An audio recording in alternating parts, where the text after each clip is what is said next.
Shemo, Exode chapitre 9, Bible de Yoshua Mashiach. Alors Yahweh dit à Moshe, va vers Pharaon et dis-lui, ainsi parle Yahweh, l'Élohim des Hébreux. Laisse aller mon peuple afin qu'il me serve.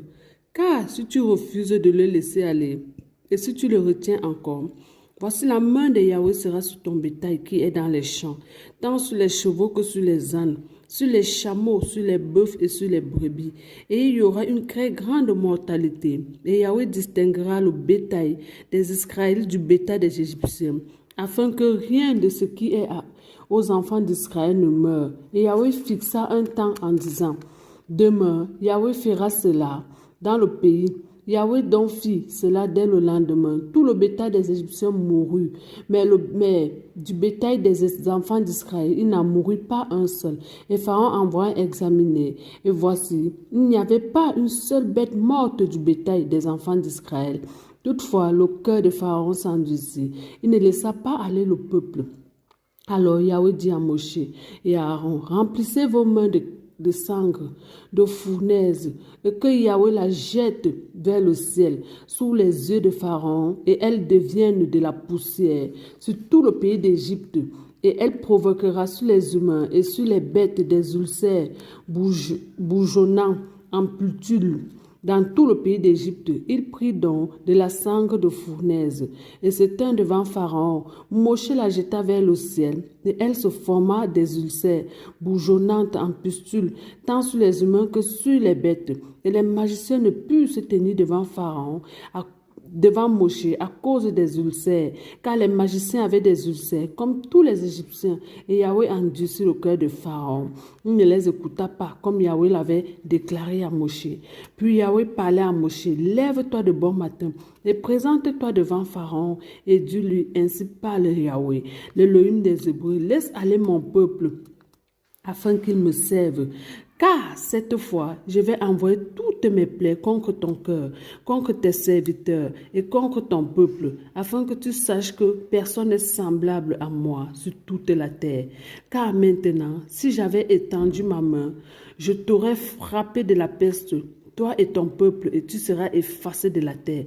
Mais je t'ai laissé debout, afin que tu vois ma force et qu'on publie mon nom par toute la terre. T'élèves-tu encore contre mon peuple en ne les laissant pas partir? Voici, je ferai pleuvoir demain, à cette même heure, une grêle tellement forte qu'il n'y en a pas eu de semblable en Égypte depuis le jour où elle fut fondée jusqu'à maintenant. Maintenant donc, envoie rassembler ton bétail et tout ce que tu as à la campagne, car la grêle tombera sur tous les humains et sur tous les bêtes qui se trouveront dans la campagne et qui n'auront pas été rassemblés à la maison, et ils mourront. Ceux d'entre les serviteurs de Pharaon qui craignaient la parole de Yahweh firent promptement retirer dans la maison leurs serviteurs et leurs bêtes. Mais ceux qui ne prirent pas à cœur la parole de Yahweh laissèrent leurs serviteurs et leurs bêtes à la campagne. Et Yahweh dit à Moshe, étends ta main vers le ciel, et il y aura de la grêle sur tout le pays d'Égypte, sur les humains et sur les bêtes et sur toutes les herbes des champs au pays d'Égypte. Moshe donc étendit sa verge vers le ciel, et Yahweh envoya des tonnerres et de la grêle, et le feu se promena sur la terre. Yahweh fit pleuvoir de la grêle sur le pays d'Égypte. Il y en eut de la grêle et le feu jaillissant au milieu de la grêle. Elle était si grosse qu'il n'y en avait pas eu de semblable sur toute la terre d'Égypte depuis qu'elle existe en tant que nation.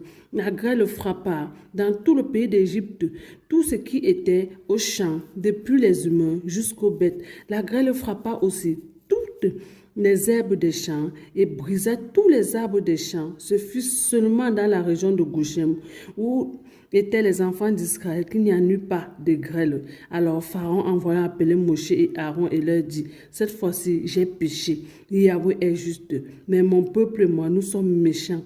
Suppliez Yahweh pour qu'il n'y ait plus des voix d'Élohim et des grêles, et je vous laisserai aller. On ne vous arrêtera plus. Alors Moshe dit aussi que je sortirai de la vie, j'étendrai mes mains vers Yahweh, et la voix et les voix cesseront. Il n'y aura plus de grêle, afin que tu saches que la terre est à Yahweh. Mais quant à toi et tes serviteurs, je sais que vous ne craignez pas encore Yahweh Elohim. Or, le lin et l'orge avaient été frappés, car l'orge était un épi et certains le florisson de lin. Mais le blé de pommes ne fut pas frappé, parce qu'ils sont tardives. Moshe donc sortit de chez Pharaon pour aller hors de la ville. Il étendit ses mains vers Yahweh, et les tonnerres cessèrent, et la grêle et la pluie ne tombaient plus sur la terre. Pharaon, voyant que la pluie, la grêle et le tonnerre avaient cessé, continua encore de pécher, et il endurcit son cœur, lui et ses serviteurs, et le cœur de Pharaon s'endurcit, et ne laissa pas aller les enfants d'Israël, comme Yahweh l'avait dit par l'intermédiaire